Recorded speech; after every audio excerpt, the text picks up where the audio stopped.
और ध्यान रखना मेरे जैसा टीचर है ना, वो तो माना 2 नंबर का है ना, तो इसमें आपको हाफ मार्क्स दे देगा या फिर 1 मार्क्स भी दे सकता हूं। मैं तो इतना खुश हो जाऊंगा क्योंकि इसमें प्रयास है, इसमें बच्चे की मेहनत दिख रही है कि बच्चा ये कह रहा है कि मैं वीक हूं लेकिन मैंने मेहनत की है, और ये चीज बस दिख जानी चाहिए कॉपी में, फिर आपको पास होने से कोई नहीं रोक सकता। टीचर आपको आशीर्वाद और देगा, हो सकता है अच्छे मार्क्स भी दे दे। ठीक है प्यारे बच्चों, कैसे हो? इंग्लिश वाले सर की क्लास में आपका स्वागत है। बच्चों, पिछले एक वीडियो में मैंने आपसे प्रॉमिस किया था कि एक सेपरेट वीडियो ऐसे स्टूडेंट्स के लिए आएगा जो इंग्लिश में बहुत वीक है, इंग्लिश से बहुत डरते हैं और केवल पास होना चाहते हैं। तो आज का वीडियो उनके लिए मस्ट है। देखिए, इंग्लिश में पास होने का ट्रिक, तो इस बात को हम 2 तरह से डिसाइड करेंगे कि वो कैसे पास होंगे। पहला पॉइंट होगा, पहला बिंदु होगा जिस पर हम चर्चा करेंगे कि उनको कॉपी में क्या नहीं करना है। ध्यान रखना, क्या नहीं करना है, अगर ये कर दिया तो फेल हो जाएंगे। और दूसरा बिंदु होगा क्या करना है, यानी कॉपी में क्या क्या लिखना है। तो ध्यान रखना, अगर ये दोनों बिंदु आपने अच्छे से समझ लिए, कुछ बातें अच्छे से दिमाग में बिठा ली, तो आप इंग्लिश में आसानी से पास हो जाओगे। ध्यान रखना, अदर सब्जेक्ट की तुलना में इंग्लिश में पास होना सरल है। और हाँ, हमारा दिमाग उल्टा काम करता है। इस वीडियो पे सबसे ज्यादा कमेंट पता क्या आएंगे? सर हमें 95 प्लस मार्क्स चाहिए, हमें 90 अबव मार्क्स चाहिए। तो मैं अभी से अनाउंस कर रहा हूं कि नेक्स्ट वीडियो टॉपर्स के लिए होगा। जो 95 प्लस मार्क्स लाना चाहते हैं तो वो क्या करें, ठीक है, सेपरेट वीडियो दे दूंगा। फिलहाल हम चर्चा करते हैं कि जो वीक स्टूडेंट है, जो इंग्लिश में बिल्कुल जीरो है, उनको कॉपी में क्या नहीं करना है। ठीक है, तो इसमें मैं कुछ एक पॉइंट बताऊंगा। और हाँ, सबसे खास बात, जो पॉइंट मैं आपको बताऊंगा ना, हो सकता है कि कुछ स्टूडेंट्स वो गलतियां ना करते हो, लेकिन मैंने तो 15-20 साल ऑफलाइन पढ़ाया है ना, तो मुझे तो पता है ना कि स्टूडेंट्स क्या क्या कर सकते हैं। ध्यान रखना, कुछ बेवकूफियां, कुछ गलतियां ऐसी होती हैं जो इग्नोर की जा सकती हैं, यानी माफ की जा सकती हैं। ठीक है, नंबर दिए जा सकते हैं, लेकिन आपकी कुछ गलतियां, कुछ बेवकूफियां ऐसी होती हैं जो कभी इग्नोर नहीं की जाती, कभी माफ नहीं की जा सकती, सीधा बस कट मारता है। ध्यान रखना, तो ये वो गलतियां हैं जो आपको नहीं करनी है। तो इनमें सबसे पहला पॉइंट है बिंदु ए। ठीक है, आपको कॉपी को, जो आपको कॉपी मिलेगी ना, उसको खाली नहीं छोड़ना है।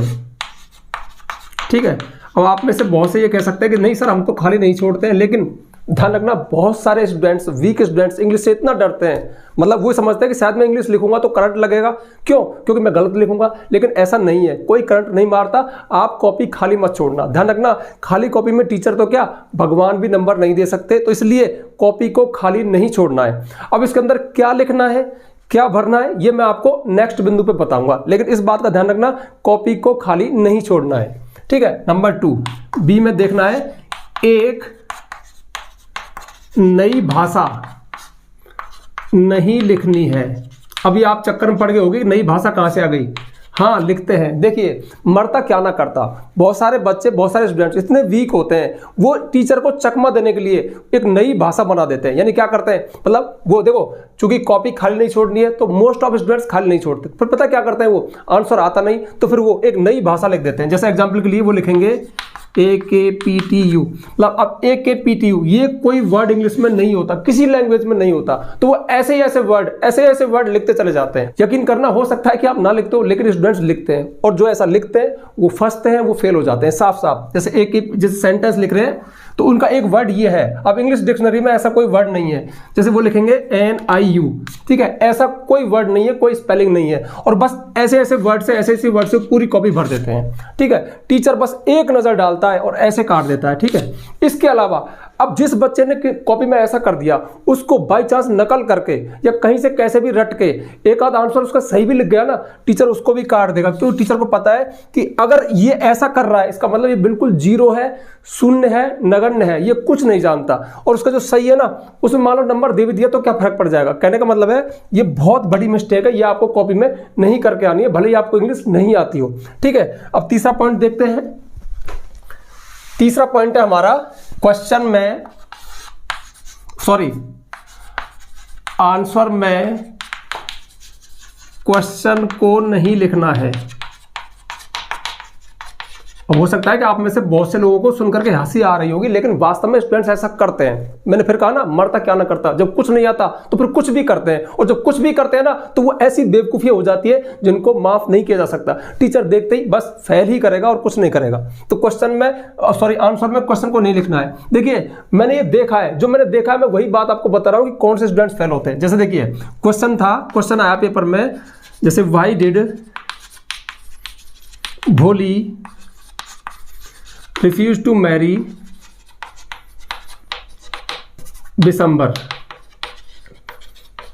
ठीक है, एक 10th क्लास में एक लेसन है भोली, उसमें से क्वेश्चन आया, माना कि why did Bholi refuse to Mary Bishambar, भोली ने बिशंबर से शादी करने से मना क्यों कर दिया। अब देखिए यहां पे तो लिखेगा वो आंसर, ठीक है, और अब पता है आंसर उसको आता नहीं, कॉपी भरनी है, तो पता क्या करेगा, same to same why did Bholi refuse to marry और बिशंबर। ठीक है, यानी उसने क्या कर दिया, आंसर में क्वेश्चन को रिपीट कर दिया। अब एक बात बताइए, वो चाहता है आपसे आंसर, ठीक है, अब आपने आंसर में अगर ये चीज लिखी है तो किस पे जा रही है ये, जो एग्जामिनर है जो कॉपी चेक कर रहा है ना, मतलब आपने तो, उसने तो आपसे पूछा कि क्यों मना कर दिया, और आप पता क्या कर रहे हो, भोली ने बिशंबर से शादी करने से क्यों मना कर दिया, बता, मना तुम उससे ही पूछ रहे हो, तो बताइए क्या ये गलती माफ हो सकती है, नहीं हो सकती। तो आप कॉपी भरने के चक्कर में इन मिस्टेक्स को ना करें, ये बिल्कुल गलत होगा। मतलब ऐसा करके आप बिल्कुल डल साबित हो जाते हो, यानी आपको फेल तो करना ही पड़ेगा, मतलब आपको नंबर देना ही नहीं चाहिए, क्योंकि गलती इतनी बड़ी है। वो आंसर मांग रहा है और आप क्वेश्चन में क्वेश्चन को ही लिख रहे हो, तो ये भी नहीं करना है, ठीक है। और नेक्स्ट पॉइंट है हमारा डी, जो आपको नहीं करना है, और वो है unseen passage. Unseen passage most of हमारे इंग्लिश के पेपर में आते ही है, तो अनसीन पैसेज का भारी मात्रा में यूज करना। अब ये भारी मात्रा में यूज क्या होता है, तो देखिए अनसीन पैसेज एक ऐसी चीज होती है जो आसानी से किसी को पास करवा सकती है, यानी कहने का मतलब इसमें लूज मार्किंग होती है। जो नेक्स्ट पॉइंट आएगा ना क्या करना है, तो उसमें मैं इसके बारे में चर्चा करूंगा, ठीक है। तो अब बहुत सारे स्टूडेंट्स क्या करते हैं कि अनसीन पैसेज बहुत शानदार चीज है। शानदार क्यों है, उसमें बहुत सारे इंग्लिश लिखी हुई आई है, ठीक है, उसके अलावा तो सारे क्वेश्चन ही क्वेश्चन है, तो वहां पर उनको राहत मिलती है कि इसमें तो बहुत सारे सेंटेंस है जो इंग्लिश है, तो उसका डबल यूज करते हैं, उसमें से आंसर तो निकालते ही है। इसके अलावा चूंकि उनको कुछ नहीं आता, तो जो भी क्वेश्चन और होते हैं ना, उसके अंदर वो उस अनसीन पैसेज की लाइनों को उठा उठा के रख देते हैं।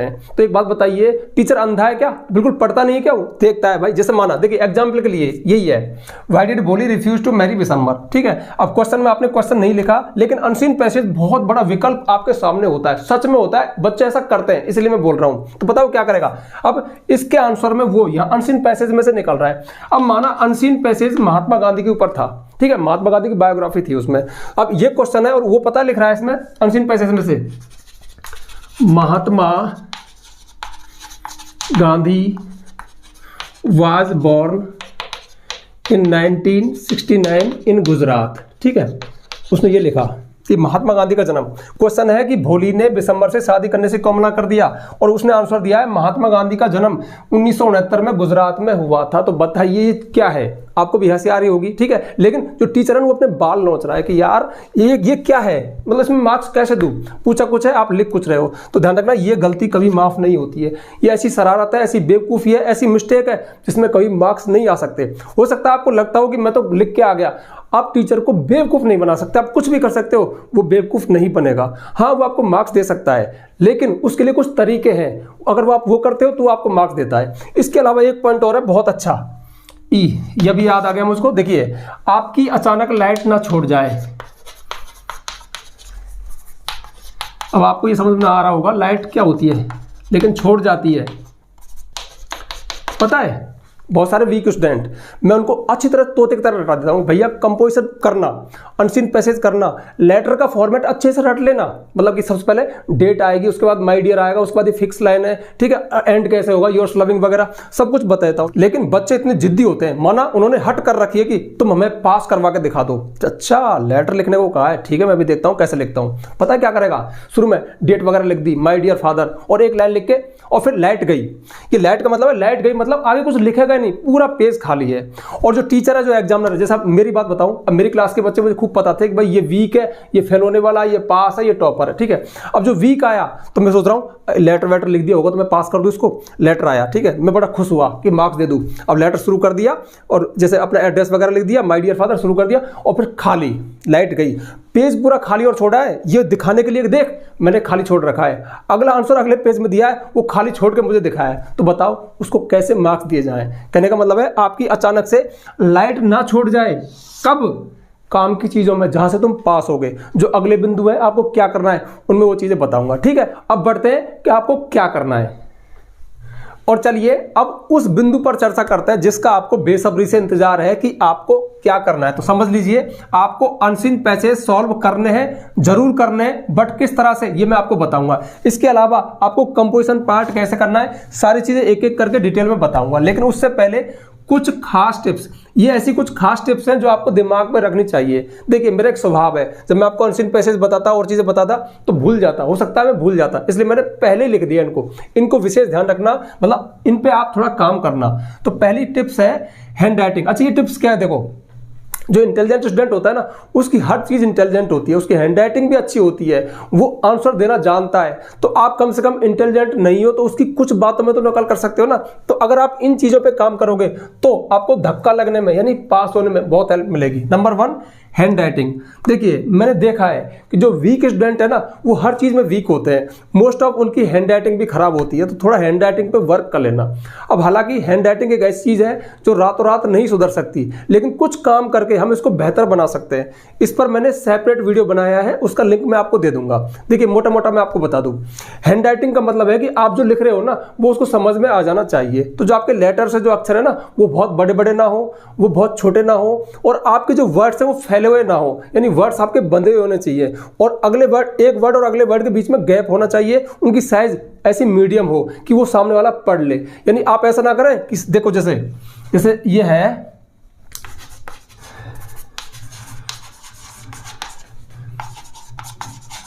सॉरी इंग्लिश में लिखो ना। अब देखो, मोस्ट ऑफ ये होता है, ऐसे बच्चे फेल होते हैं। अब एक ही वर्ड सा लग रहा है, ऐसा लग रहा है कि सब कुछ एक ही है, घिल मिल हो रहा है, आपस में मिला हुआ है, मिक्स हो रहा है। तो वो ऐसे करें, थोड़ा साइज को ठीक कर दें। ठीक है, ये तो हमने वर्ड्स को बांध दिया, मतलब इसको बांध दिया, अलग कर दिया। उसके बाद में अगला वर्ड है वाज, तो यहाँ पे गैप दे दिया वाज। ठीक है, उसके बाद फिर गैप दे दिया गिवन। तो आप ये तो कर सकते हो ना।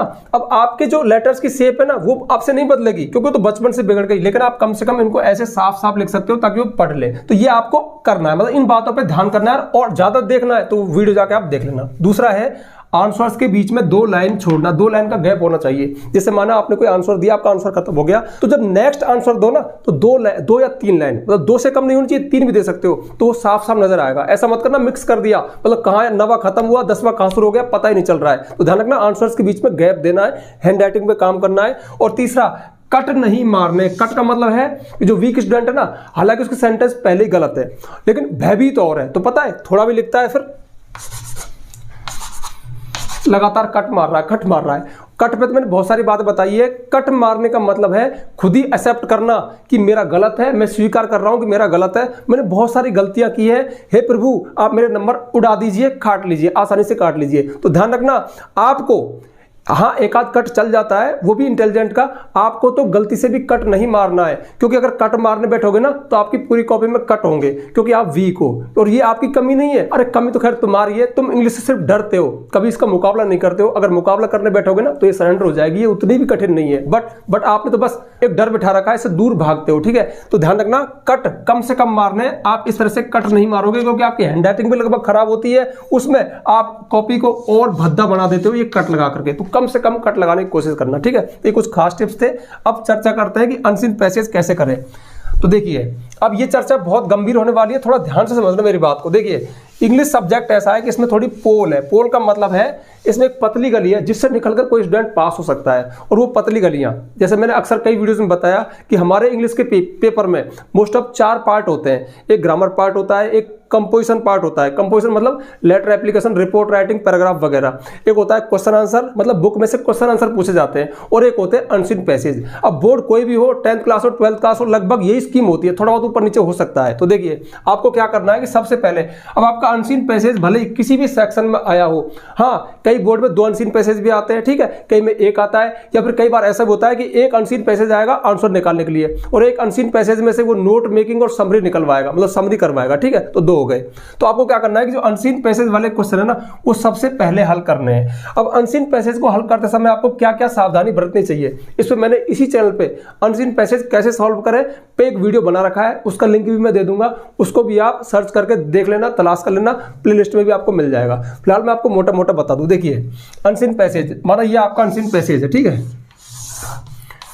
हालांकि बहुत बड़ा होता है। अब इसमें से आपको आंसर नंबर 1 ठीक है। अब देखिए अनसीन पैसेज में क्या होता है कि जो हमारे क्वेश्चन है उनके आंसर इसमें मिल जाते हैं, तो आप तसल्ली से मतलब ज्यादा खुद का दिमाग लगाए बिना, जैसा बचपन से निकालते आ रहे हो ना, जहां से लाइन मिल जाए वहां से आप आंसर को आराम से लिख दें। कहने का मतलब है अगर आप जहां पे आपके क्वेश्चन की और आंसर की लाइन मैच हो रही है वो लाइन भी आप लिख देते हो, एक या दो लाइन जहां तक भी आपको लगे, और खुद की ज्यादा अकल नहीं लगाते हो। अब अकल कैसे लगा सकते हो? अकल ऐसा लगा सकते हैं, आपको हंसी आ सकती है बट मैं सच बता रहा हूं बहुत से स्टूडेंट्स ऐसा करते हैं। वो पता क्या करते हैं, अच्छा ये क्वेश्चन है, आंसर इसी के अंदर है, अब आंसर मिल नहीं रहा है और मिल भी रहा है ना तो और पुख्ता करने के लिए, ठोस करने के लिए पूरे 4-5 लाइन को या पूरे अनसीन पैसेज को, कुछ बच्चे तो हंसना मत ऐसे भी होते हैं, हर क्वेश्चन के आंसर में पूरे अनसीन पैसेज को दोबारा उतार के लिख देंगे कि बेटा बोल है कि नहीं इसमें, ठीक है। मतलब क्वेश्चन नंबर 5 और 5 लाइन या 6 लाइन उतार के रख दी, कहीं ना कहीं तो आंसर है ही ना, दे नंबर। ध्यान रखना, यकीन करना, कट कर देगा। तो ठीक है,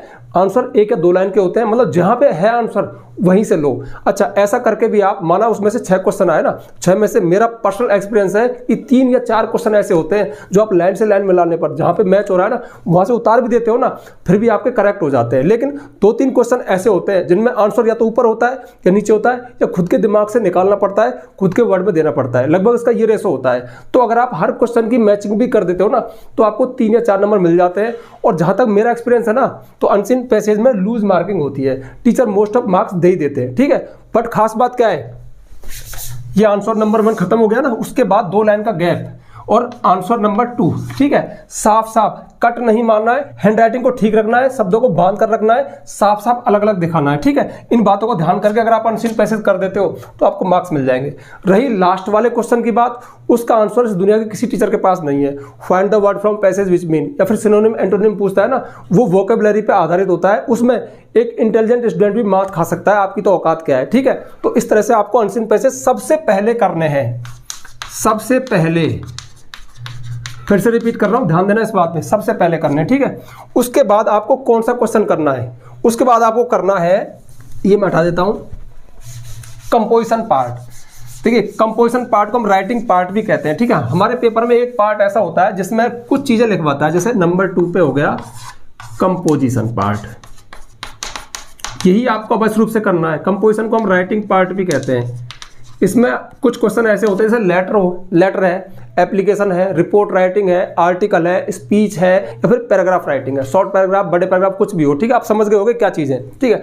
अब जो कंपोजिशन पार्ट है ना वो आपके लिए रामबाण है, इसमें से आपको एक भी क्वेश्चन मिस नहीं करना है, एक में भी आपकी लाइट नहीं छोड़नी चाहिए। इनमें सबसे ज़्यादा फोकस करना है आपको कि इनके फॉर्मेट क्या है। फॉर्मेट का मतलब है कि इनमें कौन सी चीज कहां आती है। जैसे लेटर की बात करें तो सबसे पहले एड्रेस आता है, उसके बाद एड्रेस संबोधन आता है, उसके बाद में स्टार्टिंग कैसे करनी है, पैराग्राफ कैसे चेंज करना है, एंड कैसे करना है, अंत में क्या आएगा, ये सारी चीजें। एप्लीकेशन है, उसका प्रारूप क्या होता है, जैसे रिपोर्ट है तो रिपोर्ट में कैसे जमाते हैं, पोस्टर राइटिंग है तो उसका फॉर्मेट क्या है। और हाँ एक बात और, आप लगातार कमेंट में लिखते हो, जैसे मैं ऑल बोर्ड्स के लिए पढ़ाता हूं, मैं कॉन्सेप्ट पे काम करता हूं, मैं किसी खास बोर्ड के लिए नहीं पढ़ा रहा, तो ये मत कहना कमेंट करके सर हमारे में तो कोर्स में ये है, हमारे सिलेबस में ये नहीं है। मैं पूरी इंग्लिश की बात कर रहा हूं, ठीक है, जिसके में जो है और जो फॉर्मेट है उस पर काम करना। फॉर्मेट का मतलब है कि ये आपका खाली पेज है, ठीक है।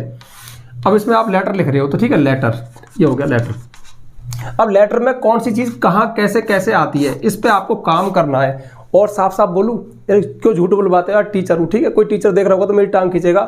आपका लेटर भले ही उसके अंदर गलतियां हैं लेकिन लेटर जैसा दिखना चाहिए। जैसे पेज खोला लेटर, अब लेटर देखिए इनमें पोल है, पोल का मतलब ये भी पतली गली है, क्योंकि इसमें टीचर ज्यादातर मशक्कत नहीं करता, वो आपकी राइटिंग देखेगा, फॉर्मेट देखेगा और पूरा, जैसे कि आप देखो लेटर में माना कि 10 लाइन रिक्वायर्ड है तो आपकी 10 लाइन लिखी हुई है और अच्छे तरीके से शुरू है, अच्छे तरीके से खत्म है, जो चीज जहां होनी चाहिए वहीं पे है, तो फिर वो आपको मार्क्स दे देगा, 1-2 कमती बढ़ती, ठीक है। ये आपकी हैंडराइटिंग पे, और हाँ लाइन भी ऐसा नहीं पढ़ के देखेगा, पढ़ के देख लेगा लेकिन थोड़ा बहुत ऊपर नीचे चल जाएगा, अच्छी हैंडराइटिंग है, हो सकता है आपको अच्छे मार्क्स मिल जाए। तो इनका मतलब है कि ये चीज आपकी कवर होनी चाहिए, लिखी होनी चाहिए।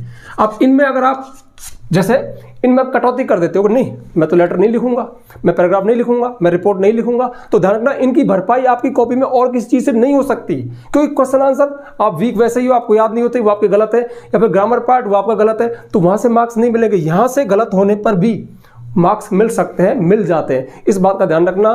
तो कंपोजिशन पार्ट पे आपको काम करना है, काम करने का मतलब है। और हाँ एक खास बात देखो, इसमें जैसे आपके सेंटेंस थोड़े बहुत भी गलत है। जैसे हमारा पियोन है, उसके खिलाफ आप शिकायत कर रहे हो, पियोन का व्यवहार सही नहीं है, उसकी शिकायत करते हो, प्रिंसिपल को पत्र लिखो। अब देखिए टूटे फूटे सेंटेंस अगर आप बनाते हो ना तो बेस्ट होते हैं, ध्यान रखना।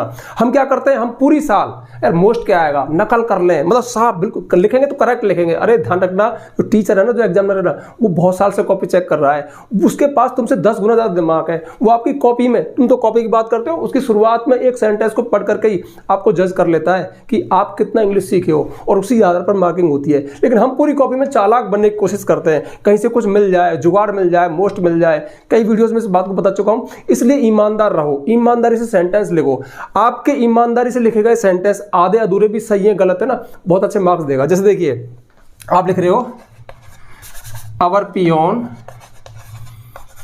इज लेजी, खैर ये तो सेंटेंस सही है। ही नॉट ड्रिंक वाटर, जैसे आपने लिखा कि वह पानी नहीं पिलाता है, आप कहना चाह रहे हो कि वह पानी नहीं पिलाता है, तो देखो ही नॉट ड्रिंक वाटर। अब ये सेंटेंस ग्रामर के आधार पर गलत है, ठीक है, ये बिल्कुल भी सही नहीं है, ठीक है। लेकिन अगर आपने अपने दिमाग से लिखा कि वह पानी नहीं पिलाता है, तो एग्जामिनर जो कॉपी चेक कर रहा है पता है वो क्या है, अच्छा बच्चा कोशिश कर रहा है यार, बच्चे ने सही लिखने की कोशिश की लेकिन नहीं लिख पाया, ग्रामेटिकल मिस्टेक है, लेकिन कोशिश कर रहा है। और ध्यान रखना, जिस कॉपी में कोशिश होती है ना वो दुनिया की बेस्ट कॉपी है।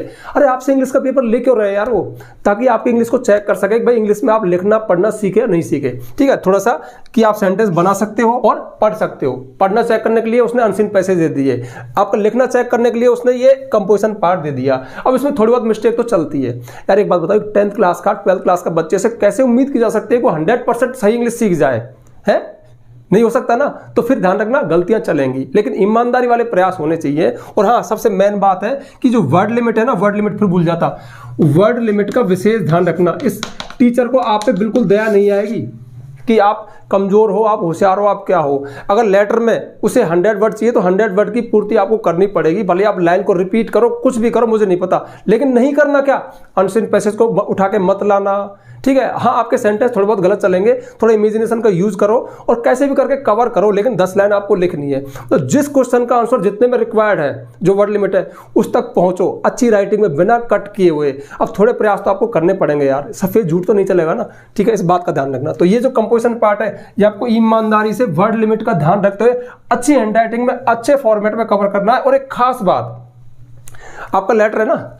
एक पेज में हो गया, उस पेज में और कुछ मत करो। मान 5-6 लाइन बच भी गई ना, छोड़ो उनको, नेक्स्ट पेज पे जाओ। क्योंकि जो कंपोजिशन पार्ट है ना, ये महंगी चीजें हैं, क्योंकि 8-8, 7-7, अब ये मत कहना सर हमारे बोर्ड में इतने नंबर का आता है, किसी बोर्ड में 7 का होगा, किसी में 10 का होगा, किसी में 5 का होगा, तो ये महंगी चीज है, ठीक है। अब महंगी चीज है ना, उस पर थोड़ा सा अलग अलग, ये लेटर हो गया, पेज पलटा, ये रिपोर्ट राइटिंग होगी, पेज पलटा, ये आर्टिकल स्पीच हो गया, पेज पलटा, ये पैराग्राफ हो गया, मतलब अलग अलग पेज में करो और इनको थोड़ा अच्छा दिखाओ, अच्छे लुक में। तो यहाँ पे आपको अच्छे मार्क्स मिल सकते हैं, आप आसानी से पास हो जाओगे। पास तो आप यहीं तक हो जाते हो 2 पार्ट में ही, ठीक है। अगर ये दोनों चीज आपने मेरी सलाह को मानते हुए अच्छे से लिख दी ना, कवर कर दी, आप इंग्लिश में पास हो जाते हो।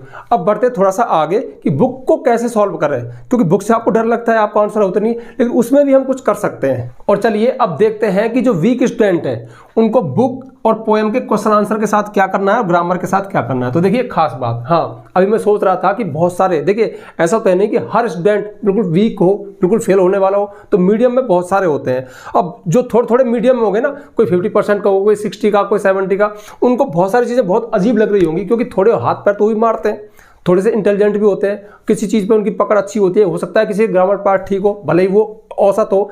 तो ध्यान रखना, आज का वीडियो मैंने सिर्फ उसको ध्यान में रखकर बनाया जो बहुत वीक है और जो वास्तव में इंग्लिश में फेल हो सकता है। तो आज का वीडियो सिर्फ उनके लिए है, टॉपर्स के लिए और बना दूंगा, मीडियम वालों के लिए भी एक बना दूंगा, ठीक है। फिलहाल हम अब खास बात क्या है कि जो वीक स्टूडेंट है ना, वो पास तो लगभग हो चुके हैं, लगभग क्या 100% हो चुके हैं। लेकिन ध्यान रखना, अगर वो पुख्ता करना चाहते हैं, दुरुस्त करना चाहते हैं और थोड़े से अधिक नंबर लाना चाहते हैं ना, तो इन चीजों को भी खाली नहीं छोड़ करना है, इनमें भी कुछ ना कुछ करना है। अब क्या करना है, थोड़ा शॉर्ट में सुन लो, क्योंकि वीडियो काफी लॉन्ग हो चुका। तो देखिए यार, लॉन्ग क्या है एक बात बताओ, तुम पूरी साल से इतना डर रहे हो, इतना क्लासेस में गए, इतना तुमने मतलब होमवर्क किया, बैग उठाया, ये वो टिफिन साथ लेके गए, इतना, और लास्ट में पास होने के लिए मेरी वीडियो देख रहे हो, और फिर भी अगर बोर हो रहे हो तो फिर तुम्हारा क्या किया जाए यार। कम से कम वीडियो तो पूरा देखो। देखिए बुक एंड पोएम के क्वेश्चन आंसर के साथ क्या करना है। तो देखिए, पहली बात, खाली नहीं छोड़ना है। अब लिखना क्या है, याद तुम्हें कुछ है नहीं तो भैया मैं आपको देखो एक टीचर के नाते ये प्रेरित ही कर सकता हूं कि अगर आप आंसर ना दे सको, नोट कर लेना, बहुत अच्छी बात बताऊंगा, अगर आंसर भी ना दे सको ना तो आंसर की खुशबू तो दिखा सकते हो, महक तो दे सकते हो। अब महक कैसे आएगी, तो देखिए, माना आपकी किसी बुक में 12 चैप्टर है, 12 लेसन है, ठीक है।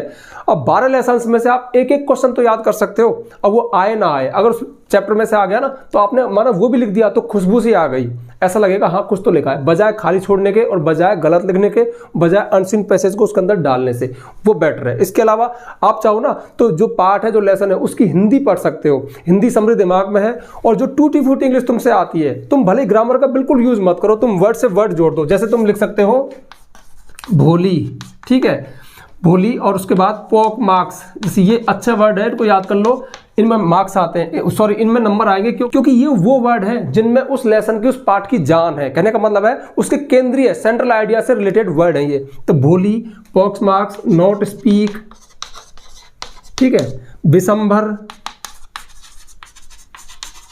Mary, note. अब ऐसा करके एक बच्चे की कॉपी खाली है, ठीक है, और एक बच्चे की कॉपी में अनसीन पैसेज उतार दिया, और एक ने कुछ लिखा और काट दिया, एक ने कुछ ऐसा लिखा, मतलब लिखने का भ्रम पैदा करवा देते हैं बच्चे, बहुत छोटे छोटे लिख देंगे मच्छर सा, और यहाँ एक विदेशी भाषा, सॉरी एक अलग ही भाषा का आविष्कार कर देंगे बेवकूफ़ बनाने के लिए।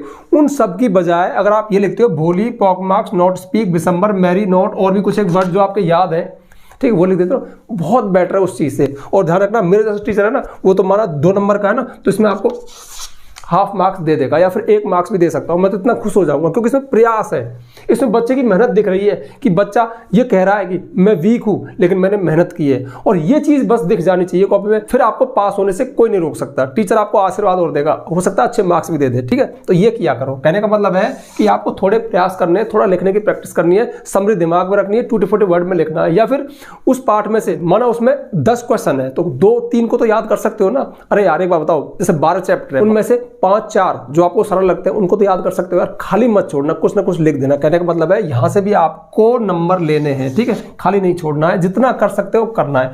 अब पोएम क्वेश्चन के साथ भी यही करना है, और पोएम में अगर आपको एक्सप्लेनेशन आती है ना तो वो तो फ्री का जुगाड़ है, ठीक है, उसमें रेफरेंस, कॉन्टेक्स्ट, एक्सप्लेनेशन अगर आपके बोर्ड में आती है तो बहुत फ्री का माल है, सॉरी फ्री का जुगाड़ है, उसमें भी पोल है, उसमें भी पतली गली, वहां से मार्क्स लिए जा सकते हैं, क्योंकि उनमें थोड़ी सी लूज मार्किंग होती है, ठीक है। तो इनमें आपको कुछ ना कुछ करना है, प्रयास करके देखना, थोड़ा बहुत याद करना है, थोड़ा बहुत रटना है, लेकिन छोड़ना नहीं है। उसके बाद आ गई ग्रामर।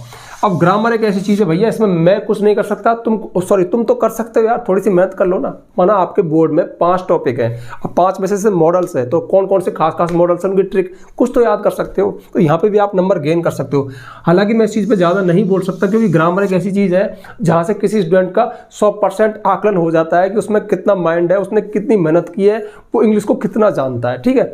अब इसमें भी लेकिन आपको खाली नहीं छोड़ना है, इसमें भी आप जितना कर सको, 5 टॉपिक उनमें से 2 को कवर कर लो, 3 को कवर कर लो। और जैसे माना कि किसी टॉपिक में, सॉरी किसी चैप्टर में 10 रूल है, अगर आप 5 रूल भी कवर कर लेते हो ना तो उनमें से भी 1 आ जाता है, तो आपका करेक्ट हो जाता है। वीक स्टूडेंट के साथ पता है क्या प्रॉब्लम है, वो पूरी इंग्लिश को एक पहाड़ समझ लेते हैं, पूरे सिलेबस को, और बस करेंगे तो या तो पूरा करेंगे, गलती बिल्कुल नहीं करेंगे, या फिर बिल्कुल नहीं करेंगे। अरे एक बात बताओ, इतना सिलेबस है, इसमें से आप थोड़ा सा इधर से, थोड़ा सा इधर से, थोड़ा सा इधर से, थोड़ा सा इधर से, थोड़ा सा इधर से, थोड़ा सा यहाँ से, ऐसे तो कवर कर सकते हो है। माना जैसे कोई 5 टॉपिक है, 1 टॉपिक को कवर कर लो, 12 चैप्टर है, 4 को 5 को कवर कर लो, लेकिन तुम ऐसा मत छोड़ा करो कि बस कि मैं तो वीक हूँ, मतलब जब तुम खाली छोड़ते हो तुमको कुछ नहीं मिलता है, ठीक है। तो भाई ये थी मेरी स्ट्रेटेजी, अगर आपको पसंद आई हो तो ठीक है, और अपने मन से करते हो तो फिर तुम देख लेना, ठीक है। ध्यान रखना लक नहीं चलता है, और दूसरी खास ध्यान रखना, एग्जामिनर आप पे बिल्कुल भी दया नहीं करेगा। दया कहाँ तक करे यार, हजारों कॉपियों का बंडल है, किस किस पे दया करे, तो वो तो भैया जहाँ पे मटेरियल है, जहाँ पे आंसर है, वहीं पे मार्क्स देता है। ध्यान रखना ना, वो बहुत सातिर है, तुम उसके सामने सातिर मत बनना, तुमसे 1000 गुना ज्यादा माइंड है उसके पास, वो आकलन कर लेगा, जज कर लेगा, इसलिए ईमानदारी भरे प्रयास करना, थोड़ी सी मेहनत कर लेना। लास्ट में जज यही कहूंगा कि पूरी साल डरते डरते इतना समय गुजार दिया, मोस्ट के पीछे इतना भागे, क्यों ना यार 1 महीना पढ़ लो, ईमानदारी से पढ़ लो, जो भी आपके सिलेबस में जो भी चीज है ना, सबके पास चले जाओ, सबको टच करके देख लो, सबके साथ थोड़ा वक्त गुजार लो ईमानदारी से, ठीक है। सबके साथ थोड़ी थोड़ी मेहनत कर लो, निश्चित ही आपकी मेहनत रिवर्स होती है, आपके पास लौट के आएगी। जहां भी आप जाते हो ना और थोड़ा समय गुजारते हो, वो चीज आपको मार्क्स जरूर देती है। ये मेरा अटल विश्वास है। तो ये था वीडियो, ठीक है। रही टॉपर्स की बात, उनके लिए नेक्स्ट वीडियो आ जाएगा कि 95 प्लस मार्क्स कैसे लाएं। लेकिन सबसे खास बात, आपके साथ इतनी मेहनत की है तो कमेंट में ये जरूर लिखना कि वीडियो आपको कैसा लगा, क्या आपको इससे हेल्प मिलेगी। और सबसे खास बात ये तो लिख ही देना कि क्या आपने यहाँ तक वीडियो देखा, मतलब जिन जिन व्यूवर्स ने यहाँ तक देखा, जो यहाँ तक मेरे साथ रहे, यानी आपके लिए इतनी मेहनत की है, और वो लिखें कि सर हमने वीडियो को पूरा देखा, लास्ट तक देखा, तो मुझे खुशी मिलेगी कि हाँ जो मैं कह रहा हूँ वो किसी के दिमाग में जा रहा है, कोई उसका यूज ले रहा है। मतलब एक टीचर को खुशी होती है ना कि भाई उसने एक लेक्चर दिया, उसने क्लास ली और वो क्लास प्रॉफिटेबल हो गई, यानी जो उसने कहा वो किसी ने मान लिया, अच्छा लगता है, ठीक है। हालांकि जाते जाते ये जरूर कहूंगा कि सफलता का कोई शॉर्टकट नहीं होता। यहाँ पर आप इस वीडियो पे शॉर्टकट के लिए आए हो कि इंग्लिश में कैसे भी पास हो जाए, तो ध्यान रखना सिर्फ पास होने से काम नहीं चलेगा। यहाँ पर तो मैं आपको निकलवा दूंगा, आप पास हो जाओगे, लेकिन वो परीक्षा जहाँ से आपको जॉब मिलेगी, जब आप एक कंपटीशन में बैठोगे ना, वहाँ पे आप फेल हो जाओगे। इसलिए ईमानदारी वाली बात तो यही है कि आज से अभी से पढ़ना शुरू कर दो, ठीक है। इस इंग्लिश को सीखना ही पड़ेगा, तभी इससे पिन छूटेगा। ऐसे शॉर्टकट के पीछे कब तक भागते रहोगे, और इन शॉर्टकट से आपको रियल सक्सेस नहीं मिलने वाली है, ठीक है। तो अगर आपको वीडियो पसंद आया हो, पसंद तो आना चाहिए, बहुत मेहनत की है, तो वीडियो को लाइक जरूर कर देना, ज्यादा से ज्यादा शेयर करना। हर वीडियो में कहता हूं लेकिन इसमें खास कह रहा हूं, ज्यादा से ज्यादा शेयर करना, क्योंकि अगर आप शेयर करते हो ना तो आपका फ्रेंड, आपका पड़ोसी, आपका रिश्तेदार भी पास हो सकता है ये वीडियो देख करके। और यदि आप चैनल पे नए आए हो तो चैनल को सब्सक्राइब करना, बेल आइकन प्रेस करना, ताकि आपको आने वाले वीडियोस के नोटिफिकेशन मिल जाए। आज के लिए बस इतना ही, मिलते हैं नेक्स्ट वीडियो में नेक्स्ट टॉपिक के साथ, तब तक के लिए बाय। और हाँ, कमेंट में ये मत लिखना कि सर इसमें मोस्ट बताओ, सर साइंस का मोस्ट बताओ। भैया साइंस का, मैथ का मोस्ट मत पूछा करो, मैं इंग्लिश पढ़ाता हूँ, ठीक है। Okay, bye.